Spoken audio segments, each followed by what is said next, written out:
ஐ hostage நெட்ஃப்ளிக்ஸில் வெளியாக இருக்கக்கூடிய நெதர்லாண்டு ஃபில்ம் அது தமிழ் டப்பிங்லேயும் இருக்குது. இந்த ஐ ஹாஸ்டேஜ் என்ன மாதிரியான படம், எப்படிப்பட்ட படம் அப்படின்றத கொஞ்சம் விரிவாக பார்க்க போகிறோம். அதற்கு முன்பாக இந்த தளத்தை இதுவரை சப்ஸ்கிரைப் பண்ணாதவங்க சப்ஸ்கிரைப் பண்ணுங்கள், லைக் கமெண்ட் ஷேர் பண்ணுங்கள். ஸோ விரிவான பார்வைக்கு ஸ்டே டியூன் வித் அஸ்.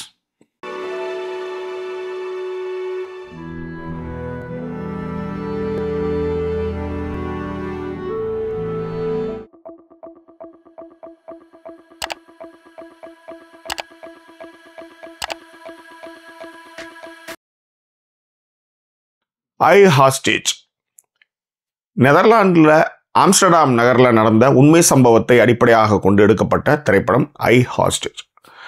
அதாவது 2022 ஒரு தீவிரவாதி என்ன பண்ணுறான், ஆப்பிள் ஸ்டோர் ஆம்ஸ்டர்டாமில் இருக்கக்கூடிய மிக முக்கியமான நகரத்தின் மையத்தில் இருக்கக்கூடிய ஒரு ஆப்பிள் ஸ்டோர் உள்ளார பூந்து பிணை கைதியாக பிடிச்சு வச்சுக்கிட்டு எனக்கு 200 மில்லியன் பிட்காயின் எனக்கு வேணும் அப்படின்னு சொல்லி கோரிக்கை வைக்கிறான். அதை தான் திரைப்படமாக ஐ ஹாஸ்டேஜ் அப்படின்னு எடுத்துக்கிறாங்க. படத்துடைய கதை என்ன அப்படின்னு பார்த்தீங்கன்னா, ஹீரோ என்ன பண்ணுறான், ஆம்ஸ்டர்டாம் நகருக்கு பிஸ்னஸ்க்காக வரான். ஒய்ஃப்கிட்ட பேசிட்டே வரான். பேசிட்டு ட்ரெயினை விட்டு இறங்கும்போது பார்த்தீங்கன்னா அவன் ஏர்பேட்ஸ் மறந்துடுறான். ஸோ இப்போ கண்டிப்பாக அங்கே ஒரு வாரம் பிஸ்னஸ் ஒர்க்கு இருக்குது அப்படின்னும் போது அவங்க ஒய்ஃப் என்ன சொல்கிறாங்கன்னா, நீங்கள் இன்னும் ஒரு வாரம் இருக்க போகிறீங்க, நீங்கள் பக்கத்தில் இருக்கிற ஆப்பிள் ஸ்டோர் போய் அந்த ஏர்பேட்ஸ் வாங்கிக்கங்க, புதுசாகவே வாங்கிக்கங்க, ஆனால் இன்னும் கொஞ்சம் விலை அதிகம், ஆனாலும் வாங்கிக்கங்க அப்படின்னு சொன்னால் இவனும் என்ன பண்ணுறான், வந்ததுமே ரூமை புக் பண்ணிவிட்டு நேராக போய் ஆப்பிள் ஸ்டோரில் போய் இந்த ஏர்பட்ஸை வாங்கலாம் அப்படின்னு வாங்குகிற நேரத்தில் தீவிரவாதி உள்ளார வந்துடுறான். இவனை ஹீரோ பிணை கைதியாக பிடிச்சிக்கிறான். ஸோ இப்போ ஹீரோ பிணை கைதியாக பிடிச்சிக்கிட்டாங்க. ஆம்ஸ்டர்டாம் நகரம் பரபரப்பாகுது. போலீஸு அதுக்கப்புறம் கமாண்டோஸ் எல்லாரும் இறங்குறாங்க. அந்த மீட்டாங்களா இல்லையா அப்படின்னு தான் திரைப்படத்துடைய கதை. உண்மையிலே நண்பர்களே, ஒரு தாக்குதல், ஒரு தீவிரவாத தாக்குதல் அப்படின்னு நடந்ததுமே கவர்மெண்ட் என்ன மாதிரியான விஷயங்களை முன்னெடுக்குதுன்னு ஒன்று இருக்குல்ல, எவ்வளோ சீக்கிரம் முடியுமோ அவ்வளோ சீக்கிரம் டக்கு டக்கு டக்கு டக்குன்னு ஆட்கள் அதில் களத்தில் இறங்குறதும், தீவிரவாதி எனக்கு ஆள் வேணும், நெகோசியேட்டர் வேணும் அப்படின்னு சொன்னதுமே, ஏன்னா ஒரு நெகோசியேட்டர் இல்லை லின் அப்படின்னு ஒரு பொண்ணை நெகோசியேட்டரை இறக்குவாங்க. நீங்கள் நம்ப மாட்டீங்க, சப்போஸ் அவளை பிடிக்கலன்னா அவன் என்ன பண்ணுவான், அப்போ போய் இன்னொரு ஆளை தேடிட்டு இருக்க முடியாது. அப்போ இன்னொரு பெண் இன்னொரு ஆணையும் எடுத்துகிட்டு இறக்குவாங்க. நெகோசியேட்டருக்கு 3 பேர் இறக்குவாங்க. அதாவது ஏ பிளான் இல்லைன்னா பி பிளான் இல்லைன்னா சி பிளான், அந்த மாதிரி களத்தில் இறங்குறதும், அது மக்கள் மீது அந்த அன்பும் அரவணைப்பும் இருந்தால் மட்டும்தான் அது சாத்தியம். நன்றாக கேட்டு பாருங்கள், எவ்வளோ டாக்ஸ் கட்டுறோம். கொரோனா டைமில் நீங்கள் எந்த மதத்தை எந்த ஜாதியை கூட நீங்கள் சேர்ந்தவராக இருக்கலாம். கொரோனா டைமில் லாக்டவுன் ஒரு விஷயம் பண்ணுறாங்க. அதாவது இராணுவத்தை எவ்வளவோ வாகனங்கள் இருக்குது, அந்தந்த ஊரில் சரி ரயில் ஏகப்பட்ட விஷயங்களை ஒரே நாளில் லாக்டவுன் பண்ணி எத்தனை லட்சக்கணக்கான பேர் நடந்து போனாங்க, இறந்து போனாங்க. அதை யோசிச்சு பாருங்கள். ஒரே ஒரு பிணை கைதி தான் அப்படின்றதான் தகவல் ஃபஸ்ட்டு வருது. அதுக்கே அவங்க எவ்வளோ மெனக்கிடுறாங்க, அதற்கான ஆட்களை எப்படிலாம் நியமிக்கிறாங்க.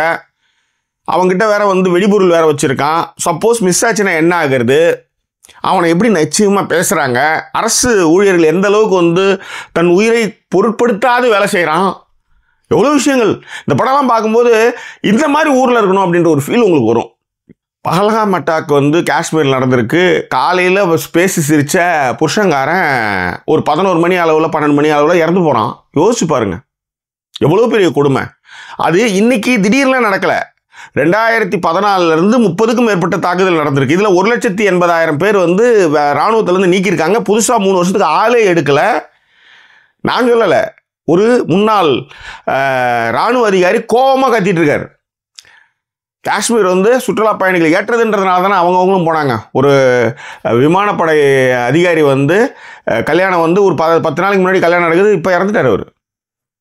யோசிச்சு பாருங்கள். ஸோ இதையெல்லாம் முன்னெடுக்காமல் அதுவும் கேட்டால் இன்னும் அவங்களுக்கான நிவாரணம் கூட அறிவிக்கலை. ஸோ இதெல்லாம் நடக்கும்போது இந்த படத்தை பார்க்கும்போது இவ்வளவு பண்ணி இப்படி ஒரு கோட்டை விடுவாங்களா அப்படின்ற ஒரு ஃபீல் இருக்குல்ல. எங்கே மதம் அரசியல் சேர்கிறதோ, எங்கே அரசியலில் மதம் கலக்கிறதோ, அது ஒன்றும் சொல்கிறதுக்கு இல்லை. பட் எனிவே இந்த படத்தை பற்றி பேசும்போது டெக்னிக்கலாக வந்து செம்மையாகவே பண்ணியிருந்தாங்க. முக்கியமாக வந்து லின் அந்த நெகோசியேஷன் பண்ணுற அந்த கேரக்டர் வந்து அவ்வளோ கான்ஃபிடென்ட், இன்னும் 1 மணி நேரத்தில் அவனை வந்து வெளியே வர வச்சிருவேன்ற மாதிரி பேசுகிற அந்த கான்ஃபிடென்ட் வந்து அவ்வளோ சூப்பராக பண்ணியிருந்தாங்க. சோஃபியான்ஸ் அவங்க தான் வந்து அமர் அப்படின்ற அந்த தீவிரவாதி அந்த கேரக்டருக்கு வந்து அவர் தான் பண்ணியிருக்காரு. அது ரொம்ப நல்லாவே இருந்தது. அதே நேரத்தில் ஹீரோ கேரக்டர்ஸ், டெக்னிக்கலாக, சினிமோட்டோகிராஃபி எல்லாமே சூப்பர், மியூசிக் ஆல்சோ குட்.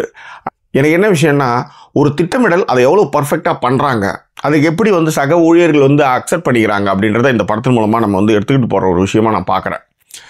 இத்தனைக்கும் வந்து அங்கேயும் ஈகோலாம் இருக்குது, வேலை செய்யும்போது அங்கேயும் ஈகோலாம் இருக்குது. ஆனாலும் அது எந்த அளவுக்கு வந்து வெளிப்படுத்தாத அளவுக்கு சில இடத்துல வந்து சரியாக இருக்கா, ஆமாம் விட்டுடலாம் அப்படின்ற மாதிரி நகர்ந்து போகிறதெல்லாம் வேறு லெவல். அந்த அளவுக்கு சூப்பராகவே பண்ணியிருந்தாங்கன்னு நான் சொல்ல முடியும். ஸோ இந்த படம் வந்து நெட்ஃப்ளிக்ஸில் வந்து இது இருக்குது, டச் மொழியிலையும் இருக்குது, தமிழ் டப்பிங்கில் இருக்குது. முக்கியமாக செக்ஸ் காட்சிகள் அந்த மாதிரிலாம் எதுவும் கிடையாது. ஃபேமிலியோடு உட்காந்து பார்க்கலாம். ஒரு பிணை கைதியாக தன் நாட்டை சேர்ந்த ஒரு பிரஜை வந்து மாட்டிக்கிட்டான், நம்ம நாட்டில் மாட்டிட்டான் ஒரு பிரச்சனை, அதை எப்படி ஒரு அரசாங்கம் எதிர்கொள்றதுன்றதுக்கு ஒரு மிகச்சிறந்த உதாரணம் இந்த படம் நான் சொல்லுவேன். பொதுவாக எப்பயுமே வந்து இந்த மாதிரி ஹாஸ்டேஜ், ரத்த கலரி இந்த மாதிரிலாம் போகும்போது நம்மளுக்கு வந்து அதெல்லாம் வந்து மனசுக்குள்ளே வந்து ஒரு கிளியை ஏற்படுத்தும். இந்த படம் அப்படி எந்த சம்பவங்களுமே நடக்காமல் ஒரு கிளியை ஏற்படுத்துது இல்லை, அதுதான் இந்த படம் நமக்கு கற்பிக்கக்கூடிய ஒரு பாடமாக நான் பார்க்குறேன். ஸோ எனிவே இந்த படத்தை வந்து மிஸ் பண்ணாதீங்க. ஒவ்வொரு சிச்சுவேஷனில் நம்ம எப்படிலாம் இருக்கணும் அப்படின்றதுக்கு ஒரு 4 பேர் வந்து ரூமில் மறந்துக்குவானுங்க. வந்ததுமே டக்குன்னு ஃபோனை வந்து சைலண்ட் பண்ணணும்னா நிறையா விஷயங்கள் நீங்கள் வந்து இந்த படம் மூலமாக நீங்கள் கற்றுக்கலாம் அப்படின்னு சொல்ல வரேன். ஸோ இந்த திரைப்படத்துக்கு ஜாக்கி சினிமாஸ் அளிக்கக்கூடிய மதிப்பெண் வந்து 5க்கு 3.5. இது பார்க்க வேண்டிய ஒரு திரைப்படம், ஃபேமிலியோடு பாருங்கள். உண்மையிலே அதுவும் கிளைமேக்ஸ் வந்து ஃபண்டாஸ்டிக்காக பண்ணியிருந்தாங்க, ரொம்ப அற்புதமாக பண்ணியிருந்தாங்க. எஸ்பெஷலி எனக்கு வந்து அந்த பீப்புள் அவங்க கனெக்ட் ஆகிறது, ஒரு அரசு நிர்வாகம் எப்படி செயல்படுது, அதெல்லாம் தான் இந்த படத்தில் வந்து நான் அதிசயத்த விஷயமாக நான் பார்க்குறேன். வேற என்ன, மீண்டும் வேறொரு எபிசோட் உங்களை நான் சந்திக்கிறேன். அதுவரை நன்றி கூறிய விருது உங்கள் ஜாக்கி சேகர். நன்றி, வணக்கம்.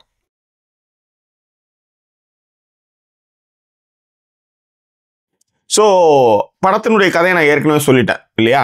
ஸோ அதே தான் இந்த படத்துலையும். அதாவது ஒருத்தன் வந்து சரி, நீங்கள் ஒன்றா புதுசாக ஆப்பிள் ஸ்டோரில் போய் நீங்கள் வந்து ஐபாட்ஸ் வந்து வாங்கிடுங்க, சரி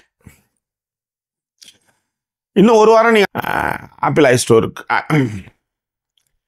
ஒன்று இல்லைனா ஒன்று, அதான் ஏ இல்லைனா பி டீம் இல்லைனா சி, சாரி ஒரே ஒருத்தன் வந்து பிணை கைதியாக இருக்கிறான், மேலே ஒரு 40 பேர் இருக்காங்க, அப்படி இப்படிலாம் சாரி இந்த இதை எடுத்துக்க